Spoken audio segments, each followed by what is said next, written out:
बिस्मिल्लाहिर्रहमानिर्रहीम। अस्सलाम वालेकुम। This is tale time by Amna Yasin. आज की कहानी में खुश आमदीद। उम्मीद करती हूँ आप सब खैरियत से होंगे। तो बिना टाइम वेस्ट किए आइए बढ़ते हैं कहानी की जानिब। राह गुज़र की मसाफ़तें पार्ट 3।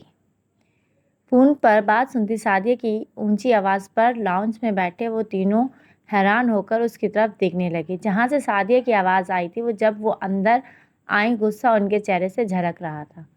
क्या हुआ? किसका फ़ोन था? नवीद साहब ने सवालिया नज़रों से अपनी बीवी का गुस्सीला चेहरा देखा। बाजी नसरीन का फ़ोन था।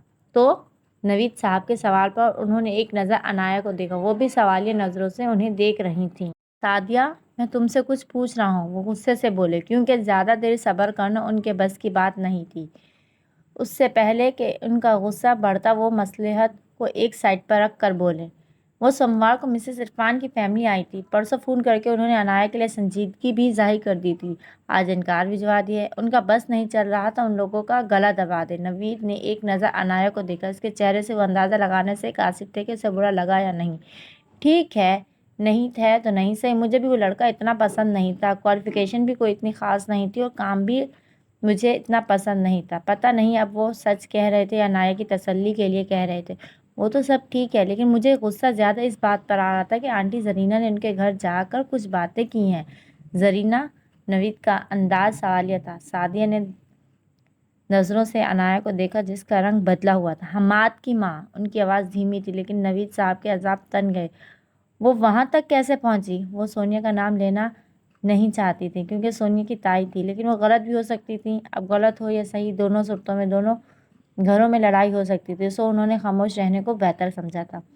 वो जलील आ गया है पाकिस्तान, अब यही होगा, वो दांत पीस कर बोली, जबकि अनाया के चेहरे पर एक रंग आ रहा था वो और एक जा रहा था और वहाँ से उठ जाना चाहती थी। तभी डोर बेल बजी थी। उसे उठने का बहाना मिल गया था। वो तेज़ी से उठी। गेट खुलते ही नबील भाई के साथ सोनिया को देखकर वह मुश्किल मुस्कुराई थी, जबकि पीछे आती सादिया ने बेसाख्ता दांत पीसे थे। इनकी शक की तस्दीक हो गई थी। रिश्ते भी तुड़वाने वाली सोनिया ही थी। वो अंदर पलट गई। अपने तासरात नॉर्मल करने के लिए इन्हें वक्त चाहिए था। तुम तैयार नहीं हुई? इसे यूं ही बैठे देखकर सादिया ने पूछा। भाभी प्लीज़, मेरा बिल्कुल दिल नहीं कर रहा बाहर जाने को। इसके बेजार अंदाज पर सादिया इसके सामने बैठ गई। अभी नहीं भी दिल कर रहा तो भी तुम्हें जाना होगा, तुम्हें खुशगवार मूड के साथ, क्योंकि सोनिया जो देखने आई हैं तुम वो उसे नहीं दिखाओ। अनाया की आंखों में आंसू आ गए थे। भाभी, वो मेरे सारी ज़िंदगी तो बर्बाद कर चुके हैं, अब मुझसे और क्या चाहते हैं? आती जाती सांसें हैं वो भी छीनना चाहते हैं, तो एक ही दफ़ा मेरा गला क्यों नहीं दबा देते?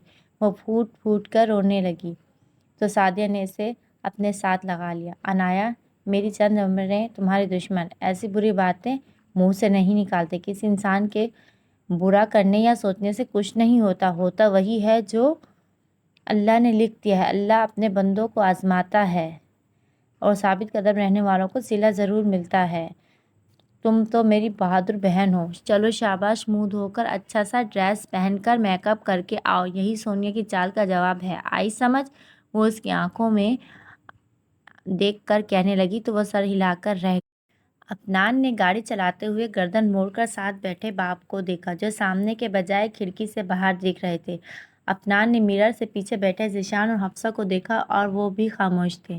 डैडी, आप अब तक नाराज़ हैं? अफनान ने इस खामोशी को तोड़ा और फिर भी खामोशी थी। अंकल, हफ्सा बोली, मैं नाराज़ नहीं।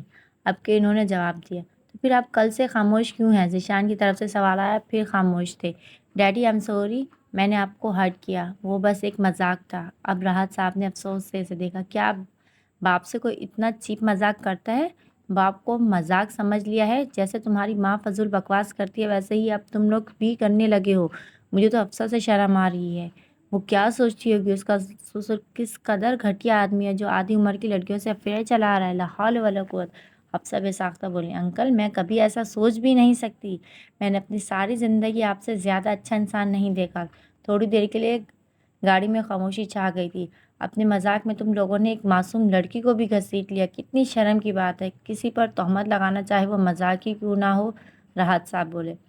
I am sorry, very very sorry daddy. यकीन करें वो सिर्फ मजाक था, वरना क्या मैं आपको जानता नहीं? हमें तो फ़ख्र है हम आपके बेटे हैं।